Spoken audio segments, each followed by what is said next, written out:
Surface area of an ellipsoid. Actually നിങ്ങൾക്ക് ഈ ellipsoid എന്താണെന്നറിയോ? അത് നമ്മുടെ എലിപ്സിന്റെ ഒരു 3D റെപ്രസെന്റേഷൻ പോലെ ഇരിക്കും. അതായത് ഒരു എഗ്ഗിന്റെ ഷേപ്പ് അല്ല, ഒരു എലിപ്സിന്റെ ഒരു 3D റെപ്രസെന്റേഷൻ. അങ്ങനെ ഇരിക്കുകയും ചോദിച്ചതാണ്ടേ, ഇങ്ങനെ ഇരിക്കും. ഇതാണ് സാധനം, കണ്ടോ? ഇതാണ് ശരിക്കും എലിപ്സോയിഡ്. നമ്മൾ ഇതിനെക്കുറിച്ചാണ് ഇതിന്റെ സർഫസ് ഏരിയയെ കുറിച്ചാണ് പറയാൻ പോകുന്നത്. ഓക്കെ, അത് പറയുന്നതിന് മുമ്പ് ഈ കാണുന്ന സർഫസ് ഏരിയ ഓഫ് എലിപ്സോയിഡ് എന്ന് പറഞ്ഞ ഇപ്പൊ നമ്മൾ എടുക്കാൻ പോകുന്ന കാര്യം exact continuation of surface area of sphere and surface area of parabola നമ്മൾ ഓൾറെഡി ഡിസ്കസ് ചെയ്തിട്ടുള്ളത്. സോ പല കാര്യങ്ങളും വളരെ ഫാസ്റ്റ് പേസിലായിരിക്കും പോകുന്നത്, കാരണം നമ്മൾ ഓൾറെഡി അവിടെ ഡീറ്റെയിൽ ആയിട്ട് പറഞ്ഞിട്ടുണ്ട്. എന്നാലും മാക്സിമം ഇവിടെ ഒന്നുകൂടെ പറയാൻ നോക്കാന്നേ പറയാൻ പറ്റും, നമ്മുടെ ടൈം ലിമിറ്റേഷൻ അനുസരിച്ച്. ഓക്കെ, കാരണം അതെല്ലാം അവിടെ ഓൾറെഡി എക്സ്പ്ലെയിൻ ചെയ്തിട്ടുണ്ട്. അപ്പൊ അത് വീണ്ടും വീണ്ടും ഇവിടെ എക്സ്പ്ലെയിൻ ചെയ്ത് നിന്ന് കഴിഞ്ഞാൽ അത് ഒരുമാതിരി മടുപ്പ് തോന്നും. അതുകൊണ്ടാണ്. സോ ഇത് മനസ്സിലാവണമെങ്കിൽ ഐ ബെറ്റർ റെക്കമെൻഡ് നിങ്ങൾ ആ വീഡിയോസ് കണ്ടിട്ട് വരുന്നതായിരിക്കും. ഓക്കെ, ആൻഡ് അത് കഴിഞ്ഞിട്ട് ഒരു 2-3 വീഡിയോ കഴിഞ്ഞായിരിക്കും ആക്ച്വലി ഈ വീഡിയോ ഇടുന്നത്. അതിന്റെ കാരണം എന്താണെന്ന് വെച്ചാൽ ഇതിൻ്റെ അകത്ത് ഒരു പാരാമീറ്ററൈസ്ഡ് ഇക്വേഷനെ കുറിച്ച് പറയുന്നുണ്ട്. അപ്പൊ പാരാമീറ്ററൈസ്ഡ് ഇക്വേഷൻ എന്താണെന്ന് അറിയണമെങ്കിൽ ഇതിന് തൊട്ട് മുമ്പുള്ള 2 വീഡിയോ ഉണ്ട്, പോളാർ കോർഡിനേറ്റ്സും പാരാമീറ്ററൈസ്ഡ് ഇക്വേഷനും. അതുകൂടെ കാണുന്നതായിരിക്കും ബെറ്റർ, കാരണം അത്രയാണ് ഈ വീഡിയോയുടെ പ്രിക്വസൈറ്റ്സ്. മനസ്സിലായോ? അത്രയും കണ്ടാൽ മാത്രമേ നിങ്ങൾക്ക് ഈ സംഭവം എന്താണെന്ന് മനസ്സിലാവും. ഓക്കെ, അപ്പൊ നമുക്ക് സ്റ്റാർട്ട് ചെയ്യാം. ഈ കാണുന്ന ഈ എലിപ്സ് ഇല്ലേ, ഇത് ഏതാണെന്നറിയോ? നമ്മൾ ലാസ്റ്റ് വീഡിയോയിൽ എടുത്തൊരു എക്സാമ്പിൾ ഉണ്ട്. എന്ത്? കണ്ട് ഈ കാണുന്ന എലിപ്സ്. സോ എക്സാക്ട്ലി ആ എലിപ്സ് തന്നെ ഇത്. ഓക്കെ, ഈ എലിപ്സിന്റെ പാരാമീറ്ററൈസ്ഡ് ഇക്വേഷൻ എന്ന് പറഞ്ഞാൽ x equal to 2 sin t, y equal to cos t. Okay, അതായത് ഒരു സെക്കൻഡ് പാസ് ചെയ്യുമ്പോൾ ഒരു റേഡിയൻ കവർ ചെയ്യും. ഓക്കെ, നമ്മൾ ഓൾറെഡി അവിടെ പറഞ്ഞിട്ടുള്ളതാണ്. അപ്പം ഈ കാണുന്ന സ്പെസിഫിക് കർവിന്റെ പാരാമീറ്ററൈസ്ഡ് ഇക്വേഷൻ ആണ് ഈ കാണുന്നത്. x equal to 2 sin t, y equal to cos t. അതായത് നമ്മളിപ്പോൾ ഓരോ കർവിനും ഒരു ഇക്വേഷൻ കാണുമല്ലോ, അതുപോലെ ഇതിന്റെ ഇക്വേഷൻ. ഇത് പാരാമീറ്ററൈസ്ഡ് ഇക്വേഷൻ. ഓക്കെ, നമ്മളിവിടെ എന്താ ചെയ്യാൻ പോകുന്നതെന്ന് വെച്ചാൽ നമ്മൾ ഓൾറെഡി അവിടെ ചെയ്ത എക്സാക്ട് കാര്യം നേരത്തെ സർഫസ് ഏരിയ സ്പിയറിലും പരാബോളയിലും ചെയ്ത നമ്മൾ എന്താ ചെയ്യാൻ പോകുന്നതെന്ന് വെച്ചാൽ നമ്മളൊരു ആർക്ക് കൺസ്ട്രക്ട് ചെയ്യും. ഓക്കെ, നണ്ട ഒരു ആർക്ക് എടുക്കും. ഓക്കെ, കാരണം നിങ്ങൾക്ക് ആർക്ക് കാണാൻ പറ്റുന്നുണ്ടോ? ഇതാണ് ആർക്ക്. ഓക്കെ, നമുക്ക് വേണമെങ്കിൽ തിക്നെസ് കൂട്ടിയോ കുറയ്ക്കുകയോ. ഏറ്റവും ബെറ്റർ തിക്നെസ് നന്നായിട്ട് കുറഞ്ഞിരിക്കുന്നതായിരിക്കും ഏറ്റവും ബെറ്റർ, കാരണം നമ്മൾ ഓൾറെഡി വന്നിട്ടുണ്ടല്ലോ. ഡി എസ് എത്രത്തോളം ചെറുതാവുന്നോ അവരപ്പോൾ ഡി എക്സിനോട് ചെയ്യുമ്പോൾ അത് മാത്രമല്ല ആക്യുറേറ്റ് ആവാനുള്ള സാധ്യതയും കൂടും. കാരണം കട്ട് ചെയ്യുന്ന റെക്ടാങ്കിൾ സ്ട്രിപ്പ് ഒരു പെർഫെക്റ്റ് റെക്ടാങ്കിൾ സ്ട്രിപ്പ് പോലെ ഇരിക്കും. അത് എന്താ കാര്യം എന്ന് വെച്ചാൽ ഈ വീഡിയോ ഇപ്പൊ ആദ്യമായിട്ട് കാണുവാണെങ്കിൽ ആണ് ഒരു റെക്ടാങ്കിൾ സ്ട്രിപ്പ് കട്ട് ചെയ്യുന്ന കാര്യം നമ്മൾ ഓൾറെഡി നേരത്തെ വീഡിയോസിൽ പറഞ്ഞിട്ടുണ്ടായിരുന്നു. അതുകൊണ്ടാണ് ഞാൻ പറയുന്നത് ഇതുപോലെ പല ടേംസും ഇതിന്റെ ഇടയ്ക്ക് വരും. അപ്പം എന്ത് ചെയ്യുക, അതാണ് ഞാൻ പറയുന്നത്, better watch those videos first and come here let. ഇത് ഞാൻ റെക്കമെൻഡ് ചെയ്യും. ഓക്കെ, നമ്മൾ എന്ത് ചെയ്താൽ ആർക്ക് കൺസ്ട്രക്ട് ചെയ്തു. ആർക്ക് കൺസ്ട്രക്ട് ചെയ്ത് നമ്മൾ എന്ത് ചെയ്യാൻ പോകുന്നത്, അവിടെ ചെയ്തതിന്റെ കൂട്ടുതന്നെ ഇവിടെ നമ്മൾ y ആക്സിസിന് ചുറ്റും റൊട്ടേറ്റ് ചെയ്ത് എടുക്കാൻ പോവാ. ഓക്കെ, ബേസിക്കലി നമ്മൾ ഈ y ആക്സിസിന് ചുറ്റും റൊട്ടേറ്റ് ചെയ്ത് എടുക്കാൻ പോവാ. എങ്ങനെ? കണ്ട, ശ്രദ്ധിച്ചു ചോദിക്കോ. കണ്ടോ? അത് കാണാൻ പറ്റുന്നുണ്ടോ? നമ്മൾ y ആക്സിസിന് ചുറ്റും റൊട്ടേറ്റ് ചെയ്തെടുക്കുക. കണ്ടോ? നിങ്ങൾക്ക് ഒരു ലോജിക്ക് എത്തിയ കണ്ടല്ലേ? ഒരു ടോപ്പ് വ്യൂ കാണിച്ചു തരാണ്ട. കണ്ടോ? നമ്മൾ y ആക്സിസിന് ചുറ്റും റൊട്ടേറ്റ് ചെയ്ത് എടുക്കുക.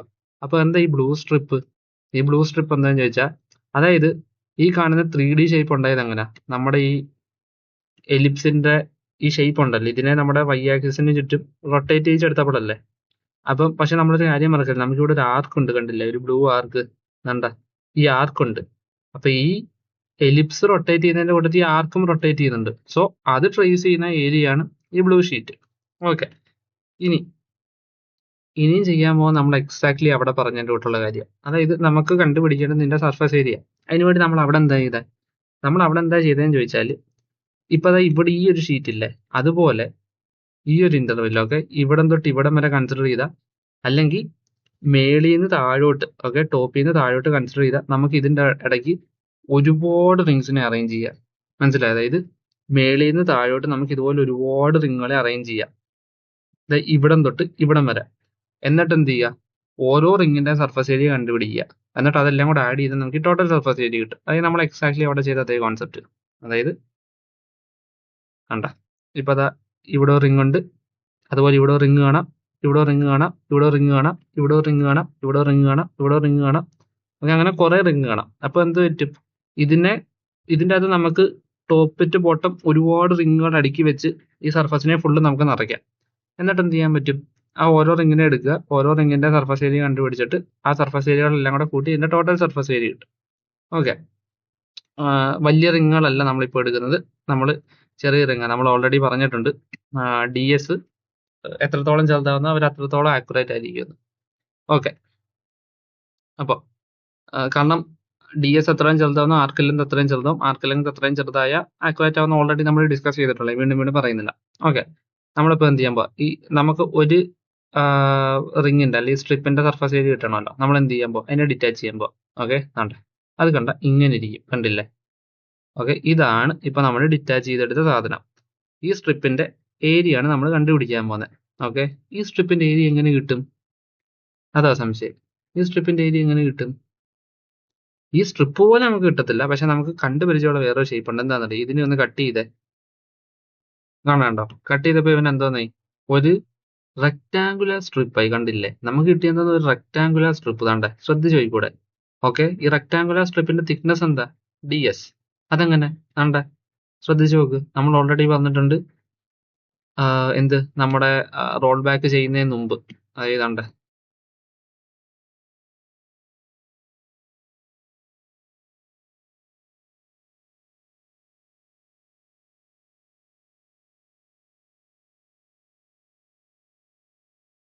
റോൾ ബാക്ക് ചെയ്യുന്നതിന് മുമ്പ് എന്ത്, നമ്മളൊരു ആർക്ക് ലെങ്ത് എടുത്ത് നോക്കെ. ഈ ആർക്ക് ലെങ്തിന്റെ തിക്നെസ് എന്താ? ആക്ച്വലി DS ആണ്. കാരണം ഇതിന്റെ ഫുള്ളിന്റെ ലെങ്ത് നമുക്ക് എസ് എന്ന് കൺസിഡർ ചെയ്താൽ ഈ കാണുന്ന ഓരോ ആർക്കിന്റെ ലെങ്തും DS ആണ്. കാരണം ഇത് ഓൾറെഡി നമ്മളെ 2 എക്സാമ്പിളിലും എല്ലാ എക്സാമ്പിളിലും പറഞ്ഞു വരുന്നതാ.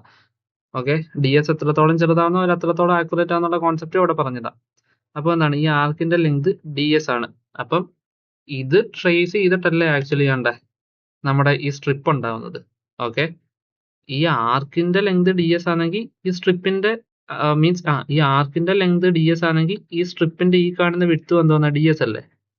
ഓക്കെ, നിങ്ങൾക്ക് അത് മനസ്സിലായി? അതായത് ഈ കാണുന്ന ഈ ആർക്കിന്റെ ലെങ്ത് DS ആണെങ്കിൽ ഈ കാണുന്ന സ്ട്രിപ്പിന്റെ വിഡ്ത്ത് എന്തോന്നാണ്? DS. അപ്പൊ നിങ്ങൾക്ക് ആ ലോജിക്ക് മനസ്സിലായില്ലേ? അപ്പൊ നമ്മൾ എന്ത് അറ്റാച്ച് ചെയ്തെടുത്തിട്ട് കട്ട് ചെയ്ത് നമുക്ക് ഈ കിട്ടിയ റെക്ടാങ്കുലർ സ്ട്രിപ്പ് ഉണ്ടല്ലോ, ഈ റെക്ടാങ്കുലർ സ്ട്രിപ്പിന്റെ തിക്നെസ് എന്താണ്? DS കിട്ടിയല്ലോ. അപ്പൊ നമുക്ക് വിഡ്ത്ത് അറിയാം. പക്ഷെ ഒരു റെക്ടാങ്കുലർ സ്ട്രിപ്പിന്റെ ഏരിയ കണ്ടുപിടിക്കണമെങ്കിൽ നമുക്ക് വിഡ്ത്തും വേണം, അതിന്റെ ലെങ്തും വേണം. അതായത് ബ്രെഡ്ത്ത് ഇൻറ്റു ലെങ്ത് വേണം. ഇവിടുത്തെ ബ്രെഡ്ത്ത്, അതായത് വിഡ്ത്ത് എന്ന് പറഞ്ഞാൽ DS കിട്ടി. ലെങ്ത് എന്താണ്? ഇതാണ് കൺഫ്യൂസിങ് പാർട്ട്. ലെങ്ത് എന്താണ്? ഞാൻ ഇനി ഒന്ന് റോൾ ബാക്ക് ചെയ്യാം. എന്നിട്ട് നമുക്ക് ഇവിടെ നിന്ന് വിഷ്വലൈസ് ചെയ്യാം. ഈ കാണുന്ന എന്താണ്? ഒരു സർക്കിൾ അല്ലേ ആക്ച്വലി? അല്ലേ? അതായത് ഈ കാണുന്ന നമ്മുടെ DS ഒരുപാട് തിന്നർ ആയി കഴിഞ്ഞാൽ, ഓക്കെ, ഓൾറെഡി ഇത് തിന്നർ ആണ്. ഈ DS ഇതിലും തിന്നർ ആയി കഴിഞ്ഞാൽ ഇതൊരു പെർഫെക്റ്റ് സർക്കിളോ? ഈ സർക്കിളിനെ അല്ലേ നമ്മൾ ആക്ച്വലി കട്ട് ചെയ്തുകൊണ്ടിരുന്നത്? അതായത് ഈ സർക്കുലർ സ്ട്രിപ്പിനല്ലേ കട്ട് ചെയ്തുകൊണ്ടിരുന്നുണ്ട്, കണ്ടോ?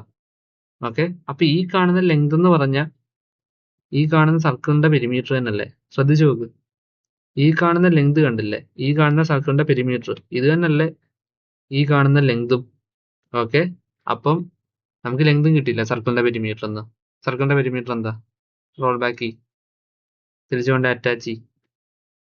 ഇനി ഒബ്സർവ് ചെയ്ത് നോക്ക്. ഓക്കെ, ഈ സർക്കിളിന്റെ പെരിമീറ്റർ എന്താ? ഒരു സർക്കിളിന്റെ പെരിമീറ്റർ എന്താ? 2πr. അതായത് 2π ഇൻറ്റു റേഡിയസ്. ഇവിടുത്തെ റേഡിയസ് ആരാ? ഒന്ന് സൂക്ഷിച്ച് നോക്കിയാണ്ട് നിങ്ങൾക്ക് മനസ്സിലാവും. ഇതല്ലേ? എക്സ് അല്ലേ? ഓക്കെ, കാരണം ഇത് Y ആക്സിസ്, ഇത് Z ആക്സിസ്, ഇത് X ആക്സിസ്. നമ്മളിവിടെ Z ആക്സിസിനെ കൺസിഡർ ചെയ്യുന്നില്ല, കാരണം നമ്മളിവിടെ Z ആക്സിസിനെ കുറിച്ച് ഒന്നും പറയുന്നില്ല. Y X പറയുന്നുള്ളൂ. അപ്പൊ നമുക്ക് എക്സിന്റെ ടേമിലാണ് വേണ്ടുന്നത്. അപ്പൊ ഇവിടുത്തെ റേഡിയസ് ആരാണ്ട? എക്സ്, കണ്ടില്ലേ? അതായത് ഈ സർക്കുലർ സ്ട്രിപ്പിന്റെ റേഡിയസ് ആരാന്ന് ചോദിച്ചാൽ എക്സ്. അപ്പൊ പെരിമീറ്റർ എന്താ? 2πx. ഓക്കെ, ഇതുപോലെ നിങ്ങൾ ഏത് റിംഗ് വേണേലും എടുക്ക്. കണ്ട, വേറെ റിംഗ് എടുക്ക്. ഈ റിംഗ്, ഈ റിംഗിന്റെ റേഡിയസ് ആരാ? കണ്ട, ഇതല്ലേ? എക്സ്, അവിടുത്തെ എക്സ് വാല്യൂ. വേറെ റിംഗ് എടുക്ക്, ഇത്. ഈ റിംഗിന്റെ റേഡിയസ് വാല്യൂ ആരാ? കണ്ട, കറസ്പോണ്ടിങ് എക്സ് വാല്യൂ. അങ്ങനെ നിങ്ങൾ ഇതിന്റെ അകത്ത് ഏത് സ്ട്രിപ്പ് എടുത്താലും അതിന്റെ കറസ്പോണ്ടിങ് റേഡിയസ് വാല്യൂ എന്ന് പറഞ്ഞാൽ കണ്ട എക്സ് ആണ്. കണ്ടില്ലേ? അപ്പം നമുക്കറിയാം നമ്മൾ ഏത് റിംഗ് എടുക്കുന്ന ആ റിംഗിന്റെ ലെങ്ത്, അതായത് ഈ സർക്കുലർ റിംഗിന്റെ പെരിമീറ്റർ എന്താണ്? 2πx. അത് തന്നെയല്ലേ നമ്മുടെ കട്ട് ചെയ്ത് എടുത്ത ഈ കാണുന്ന റെക്ടാങ്കുലർ സ്ട്രിപ്പിന്റെ ലെങ്ത് എന്ന് പറയുന്നത്. ഓക്കെ, അത് മനസ്സിലായില്ലേ? അപ്പൊ ഈ റെക്ടാങ്കുലർ സ്ട്രിപ്പിന്റെ ഏരിയ എന്താണ്? Length into breadth 2πx into DS. കിട്ടിയേ? ഇത്രയും കോൺസെപ്റ്റ് ആണ് വേണ്ടുന്നത്. ഓക്കെ, ഇനി നമുക്ക് താഴോട്ട് വരാം. നമുക്ക് എന്ത് ചെയ്യാം? നമ്മുടെ ഇക്വേഷൻ നമുക്ക് ഓൾറെഡി അറിയാം. x = 2 sin t, y = cos t. അപ്പൊ എന്ത് ചെയ്യാം? dx/dt എടുക്കാം, dy/dt എടുക്കാം. അപ്പൊ നമുക്ക് എന്ത് കിട്ടി? ഇത് കിട്ടി. അങ്ങനെയാണെങ്കിൽ DS എന്താണ്? DS = √(r) 4 cos square t plus sin square t. ഇതെങ്ങനെ വന്ന്? കാരണം നമ്മൾ നമ്മുടെ ലാസ്റ്റ് എക്സാമ്പിൾ ഓൾറെഡി പറഞ്ഞിട്ടുണ്ട് എന്ത് ds by dt the whole square equal to dx by dt the whole square plus dy by dt the whole square എന്ന് എവിടുന്ന് കണ്ട ഇവിടുന്ന് നമ്മൾ ഓൾറെഡി സബ്സ്റ്റിറ്റ്യൂട്ട് ചെയ്ത് പറഞ്ഞിട്ടുണ്ട് ഈ പാരാമീറ്ററൈസ്ഡ് കർവിന്റെ കേസിൽ. സോ എക്സാക്ട്ലി ഇതേ ഇക്വേഷൻ തന്നെയാണ് നമ്മൾ ഇവിടെയും കൊണ്ട് അപ്ലൈ ചെയ്യുന്നത്. ഇവിടെയും കൊണ്ട് അപ്ലൈ ചെയ്യുന്നത്. Okay, dx by dt ds by dt equal to dx by dt means ds by dt the whole square equal to dx by dt the whole square plus dy by dt the whole square. അങ്ങനെയാണെങ്കിൽ dx by dt ഇതാണെങ്കിൽ dy by dt ഇതാണെങ്കിൽ ds എന്തായിരിക്കും? ഇതായിരിക്കും. കാരണം നിങ്ങളൊരു പേപ്പറും പേനയും എടുത്ത് സബ്സ്റ്റിറ്റ്യൂട്ട് ചെയ്ത് നോക്കാം. കാരണം ഇത് ഓൾറെഡി നമ്മൾ നമ്മുടെ ലാസ്റ്റ് ഇക്വേഷന് ചെയ്ത് വെച്ചിട്ടുണ്ട്. കണ്ടില്ലേ? ഓൾറെഡി നമ്മൾ നമ്മുടെ ലാസ്റ്റ് ഇക്വേഷനിൽ ഇത് എന്താണെന്ന് പറഞ്ഞിട്ടുണ്ട്. ഓക്കെ, അപ്പം നമുക്ക് എന്ത് കിട്ടി? ds കിട്ടി. ഇനി നമ്മുടെ ഏരിയ എന്തോന്നാ ഓരോ സ്ട്രിപ്പിന്റെ da 2πx into dx. അതിന്റെ കാര്യം എന്താ? 2πx എന്ന് പറഞ്ഞാൽ ലെങ്ത്, റെക്ടാങ്കുലർ സ്ട്രിപ്പിന്റെ ലെങ്ത്. ds എന്താ? വിഡ്ത്ത്. അപ്പൊ d എന്ന് പറഞ്ഞാൽ എന്ത്? 2π. എക്സിനെ നമുക്ക് സബ്സ്റ്റിറ്റ്യൂട്ട് ചെയ്യാം. അതിന്റെ കാരണം എന്താ? x equal to 2 sin t ആണ്. ഓക്കെ, അപ്പൊ 2 sin t സബ്സ്റ്റിറ്റ്യൂട്ട് ചെയ്ത് ഇനി ds ന് പകരം ഈ വാല്യൂ സബ്സ്റ്റിറ്റ്യൂട്ട് ചെയ്യാം. ഓക്കെ, അപ്പൊ എന്ത് കിട്ടി? നമുക്ക് ഒരു റെക്ടാങ്കുലർ സ്ട്രിപ്പിന്റെ ഏരിയ da ഇത് കിട്ടി. അപ്പം ഫുൾ സർഫസ് ഏരിയ എന്തോന്നായിരിക്കും? നമ്മൾ വന്നില്ല ഒരുപാട് റിങ്ങുകളെ അറേഞ്ച് ചെയ്തിട്ട് ഓരോ റിങ്ങിന്റെ സർഫസ് ഏരിയ ആഡ് ചെയ്താൽ മതി. സോ ഇന്റഗ്രേറ്റ് ചെയ്യുക. അതായത് കണ്ട sum of area of each rectangular strip from interval 0 to π. മനസ്സിലായോ? അത്രേ. ഇനി ഇവിടെ ആയിരിക്കും ചില സംശയം തോന്നുന്നത്, എങ്ങനെ നമ്മുടെ ഇന്റർവെല്ലിൽ 0 to π ആയിരുന്നു? ഓക്കെ, പറഞ്ഞുതരാം. ഓക്കെ, അത് പറയുന്നതിന് മുമ്പ് പലർക്കും ഒരു സംശയം കാണും. ഇതാ നമ്മളിവിടെ dx by dt ds by dt the whole square equal to dx by dt the whole square plus dy by dt the whole square എന്ന് പറഞ്ഞ ഇക്വേഷൻ അല്ലേ എടുത്തത്? അതെന്തിനാ അങ്ങനെ എടുത്താൽ? നമ്മൾ നമ്മുടെ സർഫസ് പരാബോളയുടെ സർഫസ് ഏരിയയും സ്പിയറിന്റെ സർഫസ് ഏരിയയും വന്നപ്പോൾ നമ്മൾ എന്താ ആർക്ക് ലെങ്തിന്റെ ഇക്വേഷൻ അല്ലേ എടുത്തത്? ds, അതായത് ds equal to √1 + 5' square dx എന്ന് പറഞ്ഞ ഇക്വേഷൻ അല്ലേ അവിടെ എടുത്തത്? പക്ഷെ എന്തിനാ നമ്മൾ ഇവിടെ ഈ ഇക്വേഷൻ എടുത്തത്? അതായത് ds by dt the whole square equal to dx by dt the whole square plus dy by dt the whole square എന്ന് പറഞ്ഞ ഇക്വേഷൻ നമ്മൾ എന്തിനാ ഇവിടെ എടുത്തത്? ആൻസർ സിമ്പിൾ ആണ്. നിങ്ങൾ ഇവിടുത്തെ എക്സും വൈയും കണ്ടില്ലേ? ഇവര് പാരാമീറ്ററൈസ്ഡ് ഇക്വേഷൻ ആണ്. മനസ്സിലായില്ലേ? അവിടെ സർഫസ് ഏരിയ എടുത്തപ്പോൾ അവര് പാരാമീറ്ററൈസ്ഡ് ഇക്വേഷൻ ആയിരുന്നില്ല. ഇവിടെ സർഫസ് ഏരിയ എടുക്കാൻ വന്നപ്പോൾ ഇവിടെ നോക്കി, ഇവര് പാരാമീറ്ററൈസ്ഡ് ഇക്വേഷൻ, അതായത് ഈ X is a function of T, അതുപോലെ ഈ this Y is also function of T. Okay, അപ്പൊ നമ്മുടെ പാരാമീറ്ററൈസ്ഡ് ഇക്വേഷൻ എടുത്തപ്പോൾ നമ്മൾ അവിടെ കണ്ടുപിടിച്ച ഇക്വേഷൻ എന്താ, അല്ലെ ഡിറൈവ് ചെയ്തെടുത്ത ഇക്വേഷൻ ഏതാ? ds by dt the whole square equal to dx by dt the whole square plus dy by dt the whole square എന്നാ. അതായത് ഇത് പാരാമീറ്ററൈസ്ഡ് കർവിന്റെ ഇക്വേഷൻ ആണ്. ഓക്കെ, കാരണം അവർ ടൈം അനുസരിച്ച് ചേഞ്ച് ചെയ്യുന്നുണ്ട്. സോ അതുകൊണ്ടാണ് നമ്മൾ ഈ ഇക്വേഷൻ ഇവിടെ എടുത്തത്. ഓക്കെ, ആ ഒരു ഐഡിയ കത്തിയല്ലോ. ഇനി നമ്മുടെ ഇന്റർവെല്ല് 0 to π എന്തുകൊണ്ട് എടുത്ത് അത് പറഞ്ഞു തരാം. അതിന് മുമ്പ് കണ്ടോ നമ്മുടെ 0 to π എടുത്തത് നമുക്ക് എങ്ങനെ ആക്ച്വലി എലിപ്റ്റോയിഡ് കിട്ടിയത്? സിമ്പിൾ അല്ലേ? അതായത് നമ്മുടെ പരാബോള അല്ല, നമ്മുടെ എലിപ്സിനെ, ഈ കാണുന്ന എലിപ്സിനെ നമ്മൾ എന്ത് ചെയ്ത് നമ്മുടെ ഈ വൈ ആക്സിസിന് ചുറ്റും റൊട്ടേറ്റ് ചെയ്ത്, ഈ ഗ്രീൻ വൈ ആക്സിസിന് ചുറ്റും റൊട്ടേറ്റ് ചെയ്ത്, അങ്ങനല്ലേ നമുക്ക് ഈ എലിപ്റ്റോയിഡ് കിട്ടിയത്. ഓക്കെ, ഇവിടെ കൊടുത്തേക്കുന്ന ഇന്റർവെല്ലിൽ നിങ്ങൾ ശ്രദ്ധിച്ചോ, 0 to π, അല്ല നേരത്തെ തൊട്ട് x1 to x2 അല്ലെങ്കിൽ മൈനസ് തൊട്ട് a വരെയോ അല്ലെങ്കിൽ 2 തൊട്ട് 5 വരെ, അങ്ങനല്ല. ഇവിടെ 0 to π, അതായത് റേഡിയൻസിൽ അവരെ കൊടുത്തേക്കുന്നത്. മനസ്സിലായില്ല? അതിന്റെ കാരണം എന്താ? നമ്മൾ ഓൾറെഡി നമ്മുടെ പാരാമീറ്ററൈസ്ഡ് കർവ് പറഞ്ഞു തന്ന സമയത്ത് നമ്മൾ ഓൾറെഡി പറഞ്ഞിട്ടുണ്ട് ഇവിടുത്തെ ഇന്റർവെല്ല് നമ്മൾ എങ്ങനെയൊക്കെ എടുക്കാറ് യൂഷ്വലി. നമ്മൾ ഓൾറെഡി പറഞ്ഞിട്ടുണ്ടായിരുന്നല്ലോ, -π/2 തൊട്ട് π/2 വരെ. ഓക്കെ, അല്ലെങ്കിൽ 0 തൊട്ട് 2π വരെ. അതൊന്ന് കാണിച്ചു തരാം. സോറി, മാറിപ്പോയി. പാരാമീറ്ററൈസ്ഡ് കർവല്ല, പോളാർ കോർഡിനേറ്റ്സ് നമ്മൾ റേഞ്ച് പറയാറുള്ള എങ്ങനെയാ? യൂഷ്വലി 0 to π, അല്ലെങ്കിൽ 0 to 2π, അല്ലെങ്കിൽ -π/2 to π/2. കാരണം നമ്മൾ ഇത് ഓൾറെഡി എന്താണെന്ന് പോളാർ കോർഡിനേറ്റ്സിൽ വളരെ ക്ലിയർ ആയിട്ട് പറഞ്ഞിട്ടുണ്ട് എന്താണ് ഈ കറക്റ്റ് കാര്യം എന്ന്. നമ്മളിപ്പം ഇവിടെ ഈ കാണുന്ന എലിപ്സ് ആരാ? ആക്ച്വലി നമ്മുടെ ഈ എലിപ്സ് ഇതൊരു പാരാമീറ്ററൈസ്ഡ് കർവ് അല്ലേ? അതായത് ഇവിടുത്തെ തീറ്റയും ടിക്ക് അനുസരിച്ച് മാറുന്നുണ്ട്. ഓക്കെ, അതായത് ഈ കേസ് കണ്ട x = 2 sin t y = cos t, ഇതെന്താ ആക്ച്വലി പറയുന്നത്? ടൈം 1 സെക്കൻഡ് മാറുമ്പം ഒരു റേഡിയൻ ആണ് ആക്ച്വലി ഷിഫ്റ്റ് ചെയ്യുന്നത്. മനസ്സിലായില്ല? അതായത് ഒരു സെക്കൻഡ് കഴിയുമ്പോൾ ഒരു റേഡിയൻ ഷിഫ്റ്റ് ആവും ആംഗിൾ തീറ്റ. അതുപോലെ 2 സെക്കൻഡ് കഴിയുമ്പോൾ 2 റേഡിയൻ ഷിഫ്റ്റ് ആവും. 3 സെക്കൻഡ് കഴിയുമ്പോൾ 3 റേഡിയൻ ഷിഫ്റ്റ് ആവും. ഓക്കെ, അതാണ് ഇവിടെ പറയുന്നത്. അപ്പം time t equal to 5 seconds ആകുമ്പോൾ 5 റേഡിയൻസ് ഷിഫ്റ്റ് ചെയ്തിട്ടുണ്ടായിരിക്കും. അതായത് 3.14 സെക്കൻഡിൽ നമ്മൾ 5 റേഡിയൻ ഷിഫ്റ്റ് ചെയ്തിട്ടുണ്ടായിരിക്കും. അതാണ് ആക്ച്വലി ഇത് പറയുന്നത്. ഇത് തീറ്റ ഓൾസോ വേരീസ് വിത്ത് ടൈം. മനസ്സിലായില്ലേ? നമ്മൾ ഓൾറെഡി പാരാമീറ്ററൈസ്ഡ് കർവിൽ കറക്റ്റ് വന്നിട്ടുള്ളത്. ഇനി നമ്മുടെ ഇന്റർവെല്ല് 0 തൊട്ട് 5 വരെ എങ്ങനെ വന്നേന്ന് ചോദിച്ചാൽ നിങ്ങൾ ഇവിടെ ഒരു കാര്യം ശ്രദ്ധിക്കണം. ഇവിടുത്തെ ടൈനി എന്താണ് ചേഞ്ച് ഏതിന്റെ നമ്മൾ എടുക്കുന്നത്? ഇതാ നോക്കൂ, ഡി ടി ആ, കണ്ടില്ലേ? ഓക്കെ, നമ്മൾ ഡി എസും അല്ല ഡി എക്സും അല്ല ഡി വൈയും അല്ല ഒന്നുമല്ല എടുക്കുന്നത്. നമ്മൾ ഇവിടെ എടുക്കുന്നത് ഡി ടി ആ. ഓക്കെ, അത് മറക്കല്ലേ. അത് മറന്നാൽ മൊത്തം കയ്യിൽ നിന്ന് പോയി. ഓക്കെ, നമുക്കിവിടെ ടി എ ടൈമായിട്ട് എടുക്കാം. കാരണം നമ്മൾ പ്രീവിയസ് എക്സാമ്പിളിൽ ഇതേ എലിപ്സിന്റെ പ്രീവിയസ് എക്സാമ്പിളിൽ പാരാമീറ്ററൈസ്ഡ് ഫംഗ്ഷന്റെ അവിടെ അല്ല കർവിന്റെ അവിടെ നമ്മൾ ടൈമിനെ ടി എന്ന് പറഞ്ഞാൽ എടുക്കുന്നത്. സോ ഡി ടി എന്ന് പറഞ്ഞാൽ വളരെ ചെറിയ ടൈം. ഓക്കെ, ഇനി അപ്പം ഇവിടെ ഡി ടി ആയതുകൊണ്ട് നമുക്ക് ടിന്റെ കുറച്ച് കാര്യം നോക്കാം. ഓക്കെ, ഇതാണ്ടേ ഇവിടെ X equal to 2 sin t y equal to cos T. നമ്മൾ പറഞ്ഞ എന്താ, നമ്മുടെ റേഞ്ച് 0 to π ആ. 0 to π റേഞ്ച് ആർക്കാ? ഓക്കെ, ഇവിടെ ഡി ടി ആയതുകൊണ്ട് 0 to π ടിയുടെ റേഞ്ചാ. ഓക്കെ, മനസ്സിലാക്കണം. അതായത് ഇതിന് മുമ്പുള്ള എക്സാമ്പിളിൽ നമ്മൾ ഡി എക്സ് എടുക്കുമ്പം ഇപ്പം സപ്പോസ് 1 to 100 എന്ന് പറഞ്ഞാൽ അത് ആരുടെ റേഞ്ചാ? എക്സ് ആക്സിസിൽ അവളുടെ റേഞ്ചാ ഫ്രം 1 to 100 ആ. അതിന് പകരം ഇവിടെ ഇപ്പൊ ആരാ? ഇവിടെ ഡി ടി ആ. Okay, D T from 0 to π എന്ന് പറഞ്ഞാൽ അതിന്റെ അർത്ഥം എന്താ? ടൈമിന്റെ റേഞ്ചാ. Time from T to pi. Okay, അതായത് ടി ഈക്വൽ ടു 0 സെക്കൻഡ് തൊട്ട് ടി ഈക്വൽ ടു 5 സെക്കൻഡ് വരെ. ഓക്കെ, അപ്പൊ നമുക്ക് ഏറ്റവും ആദ്യത്തെ കാര്യം എന്താണെന്ന് ചെക്ക് ചെയ്യാം. T equal to 0. T equal to 0 എടുത്താൽ നമുക്ക് എന്താ കിട്ടുന്നത്? ഇവിടെ കൊടുത്താൽ 2 sin t. അപ്പം 2 sin 0 എന്തോ 0 y equal to cos T. Cos 0 അപ്പോൾ എന്താ 1. ഓക്കെ, അതായത് ടൈം ടി ഈക്വൽ ടു 0യിൽ നമ്മുടെ എക്സ് വാല്യൂ 0 y വാല്യൂ 1 ആ. അതാരാ? കണ്ട് ഇത് കണ്ട് 0 1. So time T equal to 0യിൽ തുടങ്ങുമ്പം ആക്ച്വലി നമ്മുടെ എലിപ്സ് തുടങ്ങുന്നത് ഇവിടെ. ഓക്കെ, ഈ ഐഡിയ മറക്കല്ലേ. Okay, time T equal to 0 ആകുമ്പോൾ നമ്മുടെ എലിപ്സ് സ്റ്റാർട്ട് ചെയ്യുന്ന ഇവിടുന്ന. ഓക്കെ, ഇനി ഇവിടുന്ന് നമ്മുടെ റേഞ്ച് എവിടം വരെ? ടി ഈക്വൽ ടു 5 വരെയാണ്. ഓക്കെ, അപ്പം ഇതിൻ്റെ അകത്തോട്ട് എന്ത് തരാം? ടിക്ക് വരും 5 ഇട്ട് കൊടുക്കുക. അപ്പൊ എക്സ് ഈക്വൽ ടു 2 sin പൈയും y ഈക്വൽ ടു കോസ് പൈയും കിട്ടും. കൊടുത്താൽ എന്ത് കിട്ടുമെന്ന് അറിയോ? 0 -1 വരും. മനസ്സിലായോ?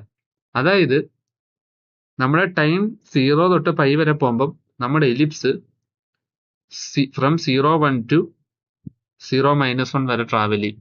മനസ്സിലായോ? അതായത് ടൈം ടി ഈക്വൽ ടു 0യിൽ X value 0 y value 1. Time T equal to പൈയിൽ X value 0 y value -1. So time ടീന്ന് സ്റ്റാർട്ട് ചെയ്ത് ടൈം ഇങ്ങനെ പോയി ടൈം 5 സെക്കൻഡ് വരെ എത്തുമ്പോൾ നമ്മുടെ എലിപ്സ് കണ്ട ഇവിടുന്ന് ട്രാവൽ ചെയ്ത് ഇവിടം വരെ എത്തും. ഓക്കെ, അത് നമ്മൾ ഓൾറെഡി നമ്മുടെ പാരാമീറ്ററൈസ്ഡ് കർവിൽ കണ്ട പറഞ്ഞിട്ടുണ്ട്. കണ്ട നമ്മുടെ എലിപ്സ് റൊട്ടേറ്റ് ചെയ്തോണ്ടേ ഇരിക്കുന്നത്. അതാണ്ട് ഇതാ കേസ്. എന്താ കേസ് എന്ന് പറഞ്ഞുതരാം. ഇത് റൊട്ടേറ്റ് ചെയ്ത് ഇപ്പോഴത്തെ എത്തിക്കോട്ടെ. ഉണ്ട് time T equal to 0 start ചെയ്ത് ടൈം ടി ഈക്വൽ ടു 5 വരെ. ഓക്കെ, ഈ ഒരു കേസ് വരെ. ഏത്? ഈ right part time T equal to 0 to time T equal to 5 വരെ. ഓക്കെ, ഏത്? ഈ റൈറ്റ് പാർട്ട് മാത്രമാണ് ഞാൻ ഉദ്ദേശിക്കുന്നത്. ഈ കാണുന്ന റൈറ്റ് പാർട്ട് വരെ. ഓക്കെ, നമ്മൾ ഓൾറെഡി അവിടെ പറഞ്ഞുണ്ട് time T equal to 0 to time T equal to 5 വരെ. ഓക്കെ, അത്രയും കത്തിയേ. അതാണ് ആക്ച്വലി സംഭവിക്കുന്നത്. ഇനി അതെങ്ങനെ നമ്മുടെ ഇന്റർവെല്ലിൽ വന്നു എന്ന് ചോദിച്ചാൽ എങ്ങനെ നമുക്ക് ഈ നമ്മുടെ എലിപ്റ്റോഡ് ഷേപ്പ് കിട്ടിയത്? നമ്മൾ അതിനെ ഈ y ആക്സിസിന് ചുറ്റും റൊട്ടേറ്റ് ചെയ്യിച്ചിട്ടല്ലേ. അതൊരിക്കലും മറക്കില്ല. ഓക്കെ, നമ്മുടെ എലിപ്സോയിഡ് നമുക്ക് ശരിക്കും കിട്ടിയത് അങ്ങനെ. നമ്മൾ ഈ y ആക്സിസിന് ചുറ്റും റൊട്ടേറ്റ് ചെയ്യിച്ചിട്ടല്ലേ ആക്ച്വലി നമുക്ക് കിട്ടിയത്. ഓക്കെ, y ആക്സിസിന് ചുറ്റും റൊട്ടേറ്റ് ചെയ്യിച്ചെടുത്തപ്പോഴാണ് നമുക്ക് ഈ എലിപ്സ് കിട്ടിയത്. അത് തന്നെയാണ് നമ്മൾ ഇവിടെ ആക്ച്വലി ചെയ്യുന്നത്. ഓക്കെ, നമുക്ക് ഓൾറെഡി ടി ഈക്വൽ ടു 0 തൊട്ട് ടി ഈക്വൽ ടു π വരെ എത്തിയപ്പം നമുക്ക് എന്ത് കിട്ടി? ഈ റൈറ്റ് സൈഡിൽ കാണുന്ന ഈ എലിപ്റ്റിക്കൽ പാർട്ട് കിട്ടി. ഇവനെ ഒരു ഫുൾ റൊട്ടേഷൻ എടുത്താൽ നമുക്ക് കണ്ട ഫുൾ എലിപ്സോയിഡ് കിട്ടി. കണ്ടില്ലേ? കണ്ട ഇവനെ ഒരു ഫുൾ റൊട്ടേഷൻ നടത്തി നമുക്കൊരു ഫുൾ എലിപ്സോയിഡ് കിട്ടി. ഓക്കെ, സോ ഇതാണ് റേഞ്ച് ആക്ച്വലി. കണ്ടേ? അതായത് നമുക്ക് ഈ കാണുന്ന റൈറ്റ് സൈഡിൽ ഈ ഒരു എലിപ്റ്റിക്കൽ പാർട്ട് മാത്രം മതി. ഇവനെ നമ്മൾ y ആക്സിസിന് ചുറ്റും ഒരു വട്ടം റൊട്ടേറ്റ് ചെയ്തെടുത്താണ്ട് നമുക്ക് വേണ്ടുന്ന എലിപ്റ്റോയിഡ് കിട്ടി. നമുക്ക് എന്തിന്റെ സർഫസ് ഏരിയ ഉണ്ട്? നീ എലിപ്റ്റോയിഡിന്റെ അല്ലേ? ഓക്കെ, അതൊരിക്കലും മറക്കല്ലേ. നമുക്ക് എന്തിന്റെ സർഫസ് ഏരിയ ഉണ്ട്? നീ എലിപ്റ്റോയിഡിന്റെ. ഈ എലിപ്റ്റോയിഡിനെ കിട്ടാൻ ആര് മതി? ഈ റൈറ്റ് സൈഡിൽ ഈ എലിപ്റ്റിക്കൽ പാത്ത് മാത്രം മതി. അല്ല, ഈ എലിപ്റ്റിക്കൽ റീജിയൻ മാത്രം മതി. ഇവനെ ഈ കാണുന്ന y ആക്സിസിന് ചുറ്റും ഒരു വട്ടം റൊട്ടേറ്റ് ചെയ്തെടുത്താൽ നമ്മുടെ എലിപ്റ്റോയിഡ് കിട്ടും. ഈ എലിപ്റ്റോയിഡിന്റെ സർഫസ് ഏരിയ നമുക്ക് വേണ്ടുന്ന. കൺഫ്യൂഷൻ ഉണ്ടെങ്കിൽ ജസ്റ്റ് ആലോചിച്ചാൽ മതി. നമ്മൾ സ്റ്റാർട്ട് ചെയ്ത് എവിടുന്നാ? നമ്മൾ സ്റ്റാർട്ട് ചെയ്ത് എലിപ്സിന്നാ. ഓക്കെ, ഈ എലിപ്സിനെ റൊട്ടേറ്റ് ചെയ്യിച്ചാണ് നമ്മൾ ആക്ച്വലി എലിപ്സോയിഡ് ഉണ്ടാക്കിയതും ആ എലിപ്സോയിഡിന്റെ സർഫസ് ഏരിയയും കണ്ടുപിടിക്കുന്നത്. സോ ആ എലിപ്സോയിഡ് ഉണ്ടാക്കാൻ തന്നെ ആര് മതി? ഈ കാണുന്ന ഈ റൈറ്റ് സൈഡ് ഇന്റർവെല് മതി. ഈ റൈറ്റ് സൈഡ് ഇന്റർവെല് സ്റ്റാർട്ട് ചെയ്യുന്ന എവിടുന്ന? t=0 to t=π വരെ. അത്രേ ഉള്ളൂ കാര്യം. അത് വേണം ഞാൻ ജസ്റ്റ് ഒരു വിഷ്വലിൽ കൂടെ കാണിച്ചു തരാം. ഇവിടെ നിന്നാണല്ലോ നമ്മൾ സ്റ്റാർട്ട് ചെയ്തത്. ഓക്കെ, ഇതാണല്ലോ നമ്മുടെ എലിപ്റ്റിക്കൽ ഷേപ്പ്. അപ്പൊ നമുക്ക് എന്ത് ചെയ്യാം? നമ്മൾ പറഞ്ഞ എന്താ? ടൈം t=0 തൊട്ട് π വരെ പോകുമ്പോൾ നമ്മുടെ എലിപ്സ് എന്ത് പറ്റും? ഇവിടം തൊട്ട് ഇവിടം വരെ ഡ്രോ ചെയ്യും. എന്താണ്ട് ഇങ്ങനെ കണ്ടോ? ഇനി ഡ്രോ ചെയ്ത് കഴിഞ്ഞാൽ എന്താ ആക്ച്വലി സംഭവിക്കുന്നത്? നമ്മൾ ഇതിനെ റൊട്ടേറ്റ് ചെയ്യിച്ച് നമ്മുടെ എലിപ്സോട് ഷേപ്പ് ഉണ്ടാക്കും. ആന്നേ, ഓക്കെ, ഇവിടം വരെ മനസ്സിലായേ? ഇതാണ് ഇതിന്റെ കോർ കോൺസെപ്റ്റ്. ഇനി ഇതിന്റെ അപകടം പറയട്ടെ. 0 തൊട്ട് π വരെ നമ്മൾ എത്തിയപ്പോൾ നമുക്ക് ഫുള്ള് കിട്ടി. ചിലർക്കുണ്ടായ സംശയം എന്താ? 0 തൊട്ട് π വരെ എത്തിയാൽ മതിയോ? ബാക്കി π തൊട്ട് 2π വരെ എത്തണ്ടേ? അങ്ങനെ എത്തിയാൽ എന്ത് സംഭവിക്കുന്നറിയോ? അതായത് നമ്മൾ കാണണ്ട 0 തൊട്ട് π വരെ എത്തിയപ്പോൾ ഇത്ര എത്തി. ഇനി ഇത് നമ്മൾ തെറ്റായിട്ട് കാൽക്കുലേറ്റ് ചെയ്ത് 0 തൊട്ട് 2π വരെ എത്തി എന്ത് പറ്റുമെന്നറിയോ? ഇതാണ്ട കാണിച്ചു തരാം. ആണ്ട വീണ്ടും ഇങ്ങോട്ട് റൊട്ടേറ്റ് ചെയ്യും. അപ്പോൾ എന്ത് പറ്റും? അതിന്റെയും റൊട്ടേറ്റ് ചെയ്തൊരു റെഡ് നമുക്ക് വരും. അതായത് ആക്ച്വലി നോക്കിയാൽ നമുക്ക് ആദ്യം ഒരു വട്ടം എത്തിയിട്ട് നമുക്ക് റൊട്ടേറ്റ് ചെയ്ത് ഒരു ബ്ലൂ പാർട്ട് കിട്ടി. അത് കഴിഞ്ഞിട്ട് എന്താ സംഭവിച്ചതെന്ന് ചോദിച്ചാൽ അടുത്തതും റൊട്ടേറ്റ് ചെയ്ത് ഇവിടം വരെ എത്തി. അതിനെയും നമ്മൾ y ആക്സിസ് ചുറ്റും റൊട്ടേറ്റ് ചെയ്ത് ഇവിടെ എത്തിയാൽ നമുക്ക് 2 എലിപ്സോയിഡ് ഷേപ്പ് കിട്ടും. മനസ്സിലായി? അതായത് 2 ടൈംസ് നമ്മുടെ സർഫസ് ഏരിയ കൂട്ടുക. മനസ്സിലായില്ലതാ? ഒന്നുകൂടെ ശ്രദ്ധിച്ചോ. ആദ്യത്തെ ഒരു പ്രാവശ്യം റൊട്ടേറ്റ് ചെയ്ത് ഇവിടം വരെ എത്തി. എന്നിട്ട് നമ്മൾ y ആക്സിസ് ചുറ്റും റൊട്ടേറ്റ് ചെയ്താൽ നമുക്ക് ഒരു എലിപ്സ് കിട്ടി. പക്ഷേ വീണ്ടും പൈന്ന് നമ്മൾ 2πയിലോട്ട് വീണ്ടും പോയി കഴിഞ്ഞാൽ അതും റീട്രേസ് ചെയ്തിട്ട് അതും റൊട്ടേറ്റ് ചെയ്ത് വേറൊരു എലിപ്സോയിഡ് വരും. സോ 2 ടൈംസ് നമുക്ക് എലിപ്സോയിഡ് കിട്ടും. ഇപ്പൊ നിങ്ങൾക്ക് മനസ്സിലായല്ലോ ബേസിക്കലി 0 തൊട്ട് π വരെ നമുക്ക് എന്തുകൊണ്ട് മതി എന്നുള്ളത്. ഓക്കെ, ഇതാണ് ആ ഇന്റർവെല്ലിന്റെ കാര്യം. ഓക്കെ, ആ ഇന്റർവെൽ എടുത്തു, നമ്മളെ ഇക്വേഷൻ ഇട്ടു, കംപ്ലീറ്റ്. ഓക്കെ, ഇത് മതി. ഇതിന്റെ താഴോട്ട് നിങ്ങൾ തന്നെ സബ്സ്റ്റിറ്റ്യൂട്ട് ചെയ്ത് നോക്കിയാൽ മതി. ഇത്രയും തൽക്കാലം എനിക്ക് വേണ്ടത് നിങ്ങൾക്ക് ഈ ഒരു ഐഡിയ കിട്ടുക എന്നുള്ളത്. അതായത് എങ്ങനെ എലിപ്സോയിഡിന്റെ സർഫസ് ഏരിയ നമുക്ക് കണ്ടുപിടിക്കാം. ഓക്കെ, റൊട്ടേറ്റ് ചെയ്യുന്നു, സ്ട്രിപ്പ് കിട്ടുന്നു, ഡിറ്റാച്ച് ചെയ്യുന്നു, അതിന്റെ സർഫസ് ഏരിയ കണ്ടുപിടിക്കുന്നു. അതിനുവേണ്ടി നമ്മൾ കട്ട് ചെയ്യുന്നു, നമുക്കറിയാവുന്ന ഒരു ഫെമിലിയർ ഷേപ്പ് എത്തിക്കുന്നു. എന്നിട്ട് എന്ത് ചെയ്തു? അതിന്റെ സർഫസ് ഏരിയ കിട്ടുന്നു. അതിന്റെ ലെങ്ത് എന്താണെന്നും ബ്രെഡ്ത്ത് എന്താണെന്നും ഓൾറെഡി നമ്മൾ പറഞ്ഞു. അങ്ങനെ അതിന്റെ സർഫസ് ഏരിയ കിട്ടിയാൽ നമുക്ക് എന്ത് ചെയ്യാം? ഇതുപോലെ ഒരുപാട് റെക്ടാങ്കുലർ സ്ട്രിപ്സ് ഇതിൻ്റെ അകത്ത് അറേഞ്ച് ചെയ്ത് വെച്ച് അതിന്റെ എല്ലാത്തിന്റെ സർഫസ് ഏരിയ കണ്ടുപിടിച്ച് ഇതിന്റെ ടോട്ടൽ സർഫസ് ഏരിയ കണ്ടുപിടിക്കാം. This is the concept. Idea എത്തിയേ? Okay, thank U.